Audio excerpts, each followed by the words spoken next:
programa.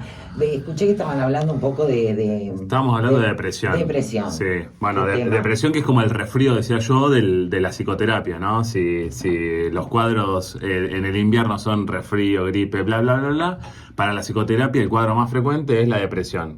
La depresión se caracteriza... no me acuerdo si lo dije o no lo dije, si no lo Dígalo dije lo de nuevo, pensé, lo señor. digo ahora. La depresión se caracteriza por tener ánimo decaído, ¿sí? Las personas sienten, experimentan ánimo depresivo la mayor parte del tiempo, casi todo el día, ¿sí? La mayor parte de los días de la semana, ¿sí? Ese ánimo decaído va acompañado de mucha desesperanza, muchas veces de mucha autocrítica, ¿sí? ¿Qué pasa, Mariano, cuando la careteas? O sea, viste que hay gente que tiene la autoestima alta, socialmente es una maravilla y un montón de cosas, pero por dentro va toda una procesión y ustedes hablaban un poco de problemas, de tener recuerdos que te agobian permanentemente. ¿Qué Hay, pasa con eso? Cuando hay, el resto del entorno no se da cuenta de que... Está bueno lo que preguntas, Ceci, porque hay una depresión que es una depresión muy silenciosa. Ujú. Yo decía hace un rato que hay pacientes que cuando están deprimidos se tiran en la cama a pensar, conectan con emociones negativas, ¿no? Y hacen una rosca mental que los lleva a tener muy pocas ganas de salir de la cama, muy pocas ganas de conectar con la gente, de hacer actividades y se enroscan mucho porque emocionalmente se bajonean, para decirlo en términos bien prácticos. Y ese bajón hace que uno conecte con mucha más facilidad con aspectos negativos o con pensamientos negativos sobre todo, ¿sí? Pero hay una depresión que es una depresión más funcional, que es esto que vos estás describiendo, que son personas que llevan la profesión por dentro, ¿viste? Como como lo dice el dicho, son personas que mantienen una performance en el trabajo, un nivel de productividad alto. Sin embargo, están sufriendo, ¿sí? Sufren mucho en soledad, ¿sí? No la están pasando bien, pero demuestran en su círculo de pertenencia, en su círculo laboral, etcétera, demuestran algo distinto, ¿sí? Lo cual es un desafío muy grande, porque Claro. posiblemente estas personas, por diferentes motivos, tal vez por vergüenza, por desinformación, por creer que no hay esperanza de que puedan cambiar, o por un montón de otras cuestiones, tal vez no llegan a consulta, ¿sí? Y ni siquiera pensemos en que no llegan a consulta psicológica, tal vez ni siquiera llegan a poder hablar de algo de lo que les pasa de su Claro. mundo interior con su Claro. círculo, ¿no? Lo cual también... También al ser funcionales, como que no creen que exista esa necesidad que por ahí siente el que no puede salir de la cama y tiene que, en algún momento se impone eso de enfrentar al mundo, ¿no? Total, sí, totalmente, ¿Y sí. eso te trae secuelas? Por ejemplo, esa persona que tiene esa incapacidad de contar, o sea, ¿no crees que tarde o temprano lo paga con el cuerpo eso? Bueno, sí, seguramente es un costo elevado el no tratar no tratar un resfrío, no tratar la depresión, no tratar ansiedad, etcétera. No es gratuito, claro, genera deterioro. De hecho, una de las condiciones de la depresión, ¿sí? Además de tener ánimo decaído la mayor parte del tiempo, yo decía recién desesperanza, etcétera, es que genera disfuncionalidad en áreas importantes de la vida. O sea, las personas producto del estado del ánimo decaído, dejan de tener una actividad funcional, dejan de tener un nivel de actividad favorable respecto de su trabajo, respecto de sus vínculos, de sus relaciones interpersonales. Sí, no es gratuita la depresión, ¿sí? La gente la pasa mal, pero además funciona mal, ¿sí? Tiene consecuencias en estas áreas que estoy describiendo. En la depresión sucede algo que es bastante llamativo. Los psicólogos hablamos de tríada cognitiva de la depresión, ¿sí? Que son básicamente tres condiciones que cumplen las personas que tienen depresión. Las personas que tienen depresión tienen una visión negativa sobre tres puntos trascendentales de la vida. Tienen una visión negativa, ¿sí? Tienen una visión muy, negativa, no hay una palabra que lo describa mejor, sobre el futuro. Por eso están desesperanzados, piensan básicamente que el futuro es una mierda y que nada va a poder hacerlos cambiar respecto de la situación en la que se encuentran. Hay mucha desesperanza. Entonces hay una visión negativa respecto del futuro, hay una visión negativa respecto de uno mismo. Uno efectivamente se cree que no vale nada, Claro. ¿sí? Por eso muchas veces la depresión viene acompañada de sentimientos de castigo y de mucha culpa, ¿sí? Y sobre todo de mucha crítica. ¿Por qué? Porque uno se siente menos producto de estar depresivo. Y la depresión viene acompañada también muchas veces de una visión negativa respecto de nuestro entorno. nosotros creemos que nada de lo que nos rodea nos va a poder ayudar. Por eso muchas veces son un poco siguiendo el ejemplo que pusiste vos, Ceci, muchas veces son las personas las que se aíslan, producto de que entienden de que no hay manera de que algo de lo que sucede alrededor de ellos los pueda ayudar o los pueda favorecer en algún punto, ¿sí?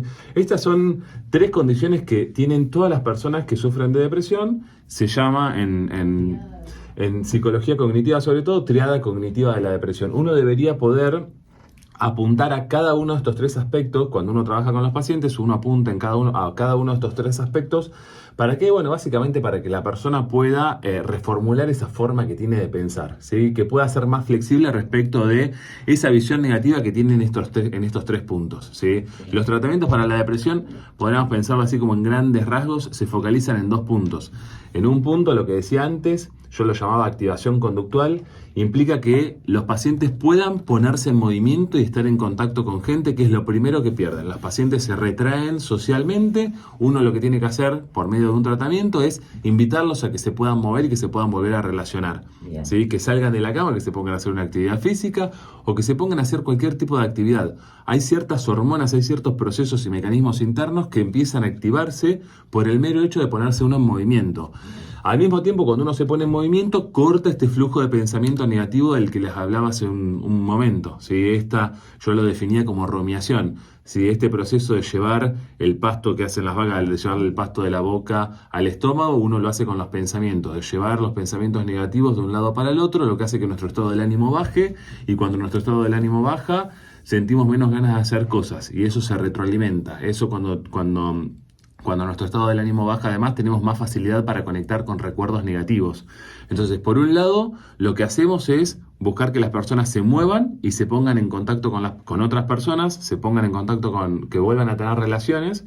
Y por otro lado, lo que hacemos, esto sería como un plano más conductual, por otro lado lo que hacemos, un plano más cognitivo, es tratar de que los pacientes tengan una visión diferente, puedan flexibilizar la forma negativa o el tinte negativo con el que ven la realidad, el futuro, ellos mismos y el entorno, ¿sí? Estas son como las 2 condiciones, las 2 cuestiones con las que se trabaja en psicoterapia con este tipo de pacientes.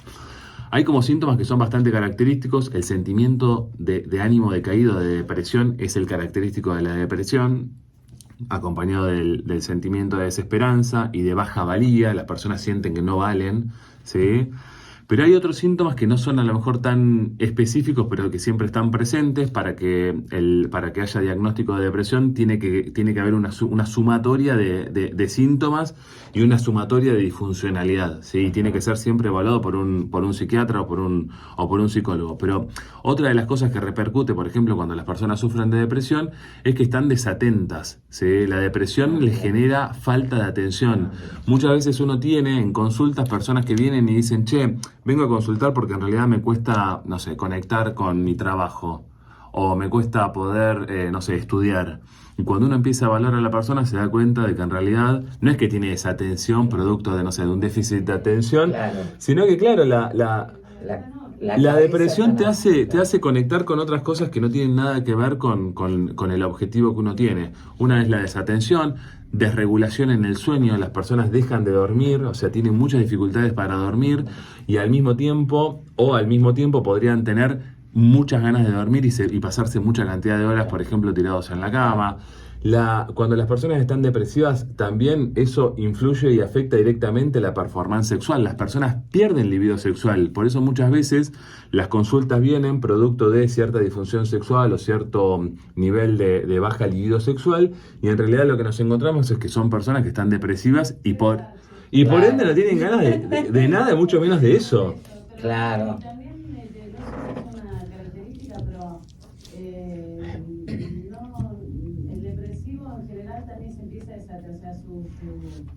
Empecé a ver como más, me sale dejado la palabra, pero más abandonado, como que sí, no importa nada, ¿entendés? Lo ves, porque esto tiene que ver con la visión negativa que tiene uno de uno mismo y el nivel de pasividad en términos conductuales. Si yo pienso que no valgo nada y además no tengo ganas de hacer nada, ¿sí? Porque lo que hay también es una disminución del deseo en las cosas que históricamente nos generaron placer. ¿Sí? Entonces uno deja de conectar con las cosas que históricamente nos hizo bien. ¿Por qué? Porque eso se reduce producto del cuadro depresivo. Entonces las personas entran en un estado de dejadez, muchas veces producto del estado del ánimo. Bueno, una de las cosas que uno hace, por ejemplo, es integrar a las personas algo tan fundamental como que se bañen, que a lo mejor para muchos nos parece como algo insólito. Claro, pero imagínate lo que implica. Ponete las pilas, ponete a hacer algo, cocinar, salir a caminar, no sé, mirar el día. Algo súper importante también, Marian, en lugares que hay poca luz solar, se les indica a los pacientes, a las personas que están depresivas, que hagan cama solar, que vayan a exponerse al sol de manera artificial, porque se sabe que cuando uno se ve bien, o a pacientes mujeres, por ejemplo, que uno les indica que se maquillen, ¿sí? ¿Por qué? Porque no es la misma la visión que uno tiene y la emoción que se conecta con esa visión cuando uno se mira frente al espejo y tiene cierto color, ¿no? O cierta, ¿no? Como cierta cuestión agradable, ¿sí? En términos visuales. Qué complejo, che. Súper. Me parece interesante el hecho de que, digo, todas estas indicaciones parecerían ser cosas que uno por ahí no las podría intuir, que son las cosas que te hacen bien, y sin embargo en alguien que está depresivo, incluso sabiendo, es un trabajo casi inhumano poder, Total. incluso algo así como bañarte. Claro. Obvio. Es súper interesante lo que vos decís, porque claro, uno piensa entonces, claro, si se trata solamente de una cuestión de información, de tener cierto grado de información, uno puede pensar que, por ejemplo, los psicólogos o los psiquiatras, ¿sí? O gente que cuenta con cierto acceso a este tipo de información, no podría deprimirse. Y sin embargo eso no sucede. Los psicólogos y los psiquiatras también se deprimen, ¿sí? Con lo cual sí, hay algo que tiene que ver con que de la misma manera que cuando uno está con 40 grados de fiebre delira y uno no... Sí, inclusive lo vemos en gente, por ejemplo, pasó con Alejandro Sanz ahora con las redes sociales, que el tipo dijo, estoy mal, estoy bajona, estoy pasando mal. O por ejemplo, deportistas que hoy, gracias a Dios, en eso las redes sociales me parece buenísimo, que se permiten decir estoy mal, porque esa gente a esa gente se le exige muchísimo, tiene que estar fantástico. Romper con el estigma de no poder decir, porque incluso el decir también es un alivio, es esta cosa de la vergüenza que nos une a todos, que todos tenemos vergüenza, todos hay una parte nuestra que no queremos mostrar y quizás es la más verdadera y la que más te puede unir con el otro, ¿no? Claro. Sí. De la más vulnerable. Pero en estos casos, digo, esta gente que vos crees que lo tienen todo, Messi, que lo tienen todo, Claro. ¿cómo puede estar mal un tipo así? ¿Entendés? Entonces cargan con eso también, con esa mirada social de que yo no me puedo permitir estar mal. Y sin embargo, como lo hizo en ese caso, Sanz, que lo contó en Twitter, y digo, yo creo que lo liberó al tipo. Seguramente. Lo liberó, y lo ves más humano también. No lo ves como allá arriba, esos super dioses intocables, yo qué sé. Yo digo, si se deprimen estos flacos. Claro, que tienen todo, sí. Mira, excepto situaciones que están en una marginalidad económica donde no tienen acceso a bienes básicos, excepto este tipo de personas y personas que a lo mejor tienen un nivel económico demasiado elevado que uno no se lo puede ni siquiera imaginar, el resto de las personas, digamos, estamos más o menos en una media en la que nos afectan determinadas cuestiones que son compartidas más allá de las situaciones puntuales por las que hayamos tenido que atravesar.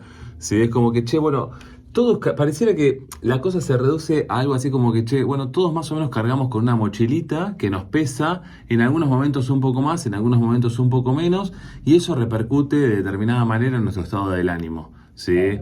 Pero digo, medio como que nadie termina zafando de esto cuando se dan las dos condiciones de las que hablaba hace un rato, ¿sí? De cierta predisposición y de cierto grado de estrés. Como que todos podemos terminar en un bajón anímico, para definirlo de alguna manera. Marian, bueno, sí, también. Reatento yo.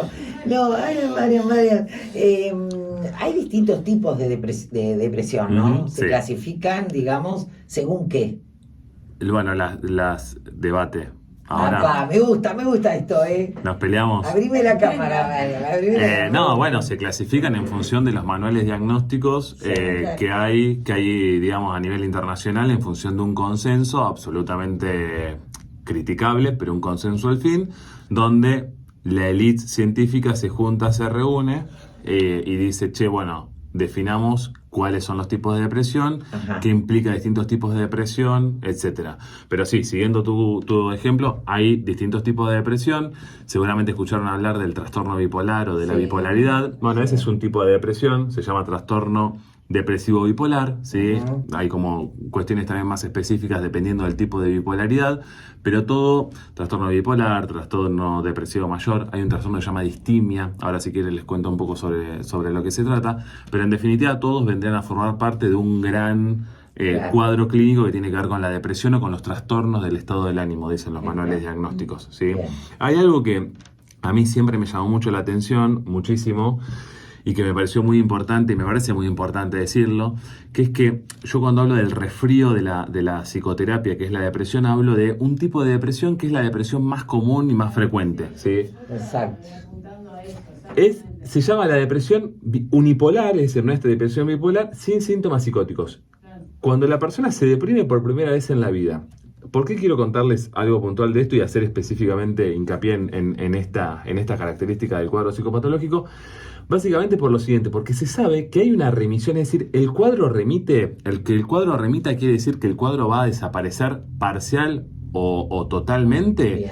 de este tipo de depresión entre los 6 y los 9 meses. Bien. Y ustedes me van a decir, ¿para qué corno me interesa a mí saber cuándo desaparece una depresión? Bueno, es importante saberlo porque cualquier tratamiento psicoterapéutico con un psicólogo o farmacológico con un antidepresivo, por ejemplo, debería dar resultados positivos antes de los 6 meses. ¿Por qué? Bueno, básicamente porque si no yo le podría atribuir la mejoría del cuadro, la mejoría al paciente, a el efecto del mero paso del tiempo. Con lo cual, ¿qué quiero decir con esto? Bueno, que cualquier tipo de psicoterapia que se define como eficaz debería dar buenos resultados en pacientes depresivos antes de los 6 meses, porque si no uno le podría atribuir ese efecto positivo a el mero paso del tiempo, es decir, al Claro. mero paso de el haberte acercado a los 6-9 meses donde el cuadro desaparece, donde el cuadro al menos desaparece parcialmente. Entonces, ¿qué quiero decir con esto? Que cualquier psicoterapia o cualquier tratamiento psicológico, farmacológico, tiene que actuar antes. Con lo cual, si uno está depresivo hace X tiempo, más de los 6 meses, más de los 9 meses, debería hacer una interconsulta, debería probar algo bien. distinto de lo que está haciendo. Bien. Sí. Perfecto. Marian, esto que justo trajiste me hizo acordar mucho que estuve mirando, me miré 3 veces un documental que se llama Stutz, no sé si Ajá. lo viste. No, no lo vi. Es un psiquiatra de un famoso de Hollywood. Lo vi, sí, lo vi, Bueno, perdón. Ahora la me verdad acuerdo. es que me resultó muy interesante porque el tipo plantea esto mismo que estás diciendo vos, ¿no? ¿Cómo se llama el actor? Ay, no sé cómo se Es un llama. actor súper conocido, pero súper conocida. Stutz, con Z final. S-T-U-T-Z. Es un actor mega archi conocido. Una película del año 2000. Sí, no sé si no es Es el un de qué pasó documental. anoche. Sí. Es un documental que está en Netflix hace relativamente poco tiempo, que lo graba este actor, que no me acuerdo cómo se llama, con su psiquiatra, que le diagnostican una enfermedad terminal y quiere hacer un documental sobre el método que este psiquiatra utiliza y que lo sacó a él de la depresión. Jonah Hill es el psiquiatra. Puede ser. El actor Jonah Hill, el psiquiatra es. Claro, no, el psiquiatra es Stutz, Pero claro. Jonah Hill. Ah, mira. Jonah Hill. Jonah Hill es el actor. Bueno, ese es un claro ejemplo de una persona muy exitosa, ¿no? En Hollywood, Black, debe haber llegado a lo que todos los actores que aspiran a eso quieren llegar, y que se deprimió, siendo multimillonario, ¿no? Y teniendo como muchas condiciones. Porque uno cree, No. porque falsamente uno cree que teniendo un montón de cosas va a ser feliz y no le va a pasar absolutamente nada. No. Y eso es falso. Pero es una- Sí, es así, claro. La Sí. gente cree que si tenés plata, que si sos famoso, que no sé qué, tenés que compraste la felicidad y no te Tenés garantizado algo. Claro. Bueno, pero para redondear lo que quería decir es que está bueno el documental si a alguien le interesa porque plantea herramientas como muy claras de ciertas cosas que compartimos todos y maneras por ahí de empezar a ver una solución, ¿no? Como Ujú. herramientas. Sí, sí, sí. Herramientas. Muy piola. Está muy bueno. Bien. Qué bueno. Bueno. Sí. Casi todo el mundo tiene. Bien, qué lindo, che, qué linda mesita. Ustedes se quedan a atender a Mariana ni a mí, ¿no? Ahora hacemos Se quedan- terapia grupal. Ay, qué lindo. Vamos a hacer ¿Y? una terapia al aire, lo vamos a hacer un día. Pobre María. Hay que hacer un consultorio Ay, me online, encantaría. que la Ay, gente qué estaría lindo. bueno. Alguien que no es- Anónimo, con mensajes, ¿sí? Anónimo. Está buenísimo, lo vamos a hacer porque es genial, ¿no? Conmigo, obviamente, pero con alguien que venga no va a y va a tener un seudónimo, así tal. Y- Señora Carlota. Y modificamos la voz. Wow. ¿Qué se te ocurre con Carlota? Diría un psicoanalista. No. ¿Por qué seguimos? Porque Che, El tema da larguísimo, chicos, da para un montón. Ceci recién me hablaba de diferentes depresiones. Si quieren les puedo contar un poco sobre las diferentes depresiones Bien, que hay. Dale. bien, ¿querés que hagamos un corte chiquitín? va a ser un corte igual. Los pacientes que sufren de bipolaridad tienen que regularse internamente y esto lo consiguen con la medicación, pero además tienen que aprender del cuadro, tienen que aprender de su enfermedad, les digo yo. Y aprender de la enfermedad significa, por ejemplo, tomar medidas que muchas veces no son conscientes los pacientes que sufren de bipolaridad, tomar medidas como, por ejemplo, dormir bien. Esto es fundamental, es lo primero que se le indica a los pacientes que tienen este tipo de problema. Los pacientes no duermen porque no tienen cansancio y esto los lleva a tener un ciclo desordenado del sueño y esto los lleva a alterar sus emociones, los lleva a alterar los desfasajes en términos anímicos y esto es lo que incrementa muchas veces el cuadro y lo que acelera el ciclo del que les hablaba hace un rato. Bien. ¿Sí? Otra de las cosas que hacen los pacientes que sufren de trastorno bipolar muchas veces, pero también lo hacen los pacientes depresivos, son intentos fallidos de autorregularse, intentos fallidos de mejorar. Y en esto el consumo de sustancias siempre viene muy a mano, siempre se tiene muy a mano. Es decir, los pacientes, por ejemplo, las personas que tienen ánimo decaído, chupan alcohol. ¿Por qué? Porque el alcohol en el corto plazo desinhibe y mejora, genera una especie de anestesia temporal, momentánea e inmediata. El problema es que el alcohol es un depresor del sistema nervioso central, es decir, las personas que experimentan ánimo decaído, con lo cual si una persona está depresiva, si una persona está depre y toma alcohol, posiblemente lo que consiga es aumentar el cuadro crítico en el que se encuentra su condición. Y con los pacientes bipolares esto es muy frecuente. Las personas, por ejemplo, toman alcohol, consumen cocaína, consumen marihuana o cualquier otra sustancia, muchas veces para bajar. Porque en el estado hipomaníaco, en el estado en el que se encuentra muy arriba, uno cree que, qué bueno sentirse arriba y estar como manija y estar acelerado y pensar muy rápido. Las personas la pasan muy mal, terriblemente mal, y muchas veces utilizan algunas sustancias para bajar ese pico hacia arriba en el que se encuentran o para subir el pico hacia abajo cuando están en la fase depresiva. ¿Sí? Todo esto se les explica a los pacientes y se hace mucho hincapié, por ejemplo, en la no utilización de sustancias, alcohol o drogas de cualquier tipo, porque eso siempre termina empeorando el cuadro.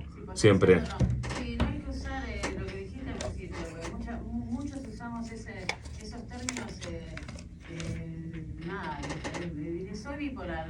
Mucha gente que soy bipolar no tiene, es una falta me parece, no de respeto, pero es algo que no se usa todo el tiempo. Toda la gente dice soy bipolar.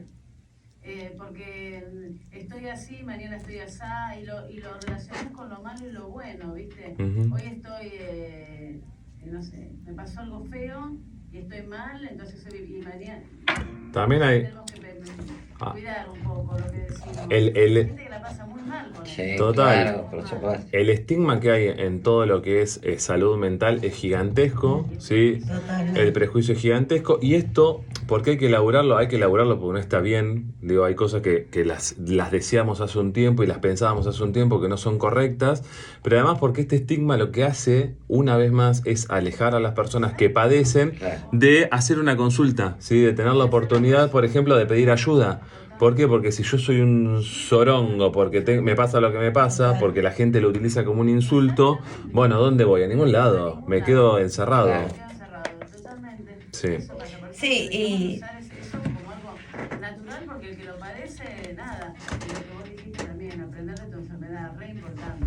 Total, y esa parte de me encierro en mí mismo es lo que te termina llevando a acudir al alcohol, al experimento casero para poder pilotear la vida con lo que te está sucediendo, y es un mono con revólveres. Total. Terminar una encerrona, que Dios me libre. También me gustaría decir una cosa, que es la siguiente. uno tiene la creencia de que el estado del ánimo es algo inamovible y esto es una falacia. Nuestro estado del ánimo fluctúa constantemente, ¿sí? Yo ahora que estoy hablando con ustedes en un ambiente agradable, ¿no? Y nos estamos divirtiendo, yo definitivamente tengo un estado del ánimo muy distinto posiblemente al que me encuentre cuando estoy súper fatigado, tal vez hoy a la noche cuando termine de trabajar, ¿sí? Y tenga hambre. Digo, el estado del ánimo está afectado por un montón de cuestiones, un montón de variables, pero no es algo quieto, no es una línea recta, es una línea zigzagueante, ¿no? También sería una cosa bastante loca, ¿no? Que una persona esté siempre conectada.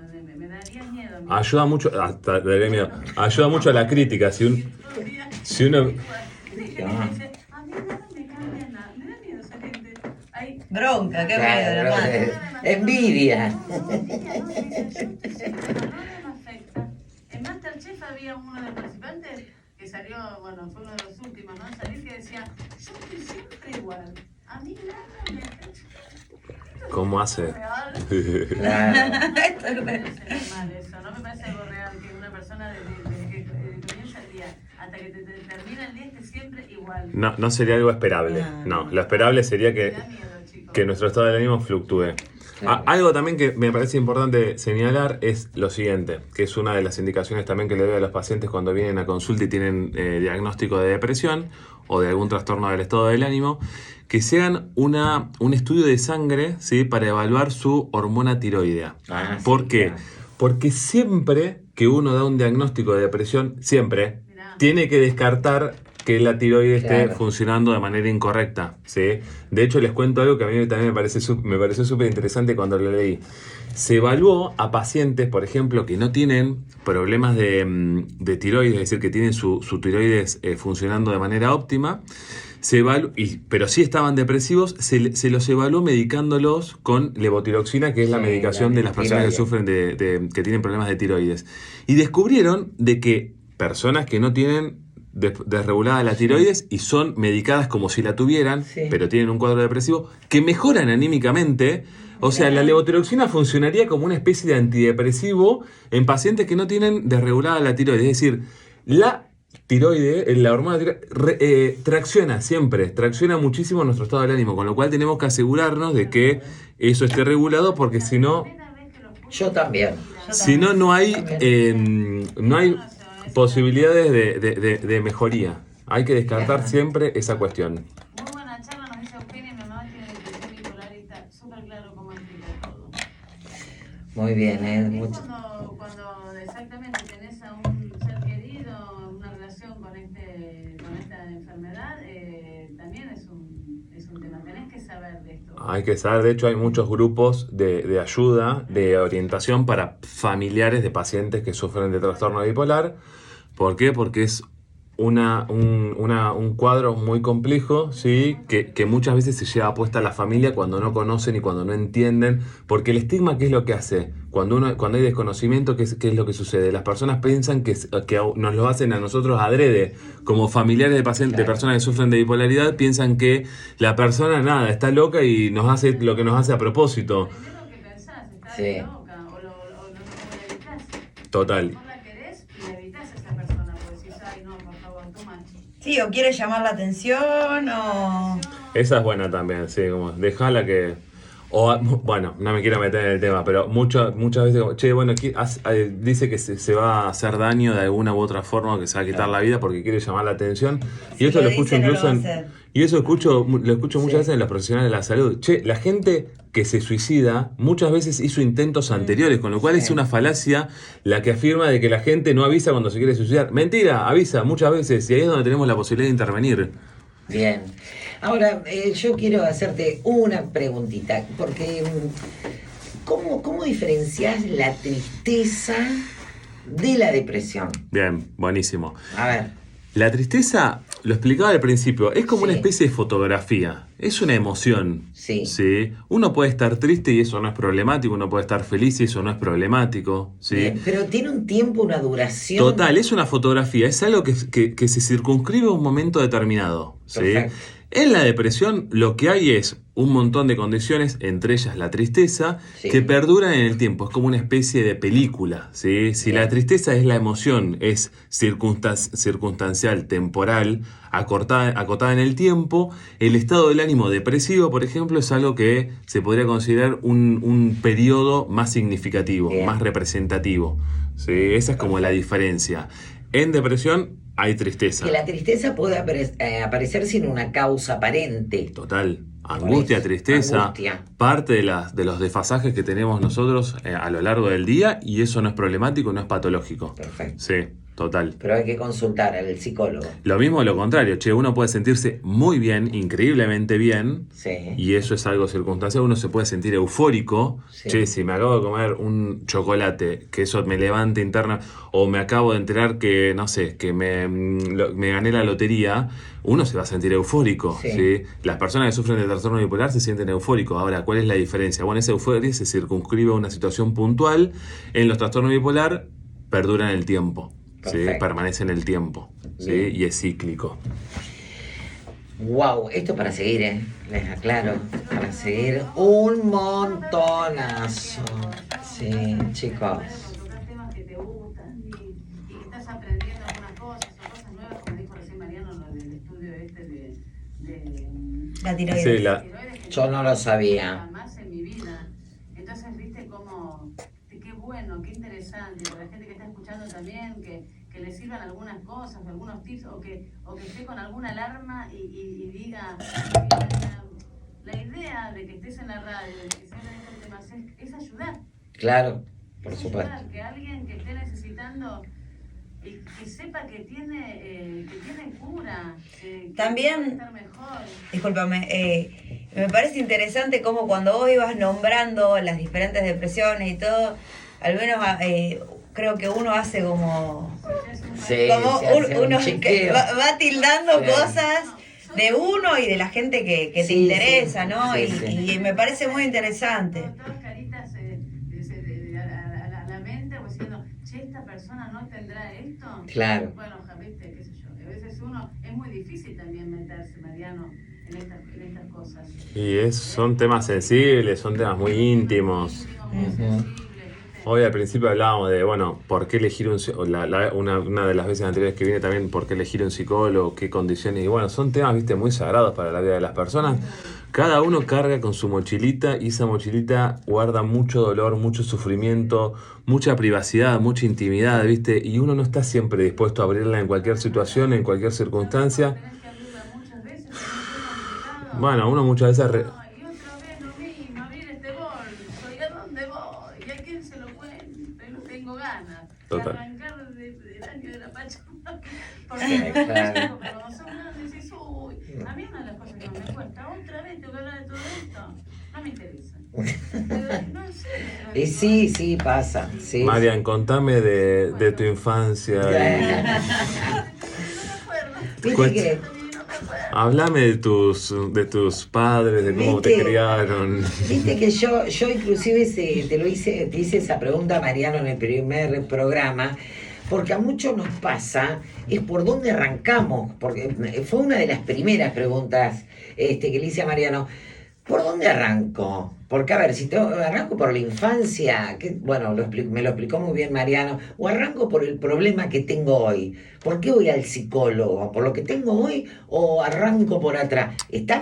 Sí. No me alcanza la vida para No, bueno, contarte todo. la infancia es súper importante y Sí. no se puede despreciar bajo ningún punto de vista. De hecho, en la depresión, lo decía hace un rato, hay dos componentes y un componente está ligado a la infancia. Las cosas que nos pasaron en la infancia nos predisponen después a que con otras que se suman en la vida adulta generen depresión. Hay ciertas huellas, hay ciertos fenómenos que suceden en la infancia que nos marcan y que cuando esos fenómenos se vuelven a activar en la vida adulta, esas dos cuestiones confluyen en depresión. Con lo cual la infancia es determinante, siempre. Los Claro. padres son determinantes. ¿Cómo en la infancia exactamente eso condiciona la vida del adulto? De haber tenido una muy linda infancia condiciona la vida de... Yo lo pienso así, Marian. Haber tenido una buena infancia, ¿qué significa? Yo le preguntaría a esa persona que, digo, ¿alguien puede aseverar de que habiendo tenido una buena infancia no haya tenido algún evento? Sí, obvio, claro. uno lo ve de afuera y dice, che, esto es fantástico, pero ¿a qué le pasa a ese pibe, esa piba, no? O esa piba dice, che, en determinado momento me di cuenta de que en realidad, viste, mis viejos estuvieron demasiado, o estuvieron muy poco. Claro. ¿Viste? ¿Cómo cada uno de los... Cuando vos remitís a la infancia por ejemplo, uno grande, y se acuerda de ese, era Disney, o sea, y si su infancia fue Disney, fue uno de los mejores momentos de mi vida. Entonces es como un buen pilar para tu vida, Bueno, es como una cosa que te ayuda. que tus padres hayan estado presentes y a la altura de las circunstancias se hayan equivocado Claro. de manera razonable, y sí, Te va a es... ayudar. Haber tenido buenos abuelos, yo quiero decir, haber tenido buenos abuelos. Yo tengo de mis abuelos, mi abuelo materno y mi abuela paterna, unos abuelos de lujo. Yo creo que los abuelos son muy importantes en la vida. Muy, pero muy, ahora que soy abuela. Claro. Subrayalo para que. Díganlo ustedes, chicos, los abuelos son re importantes. ¿Cómo te marcan los abuelos? Sí, por supuesto. El amor Claro de que los sí. abuelos, qué importante. Bueno, chicos, la verdad, un placer. Gracias. ¿Quieren venir el lunes? El Por la lunes. invitation. Mira,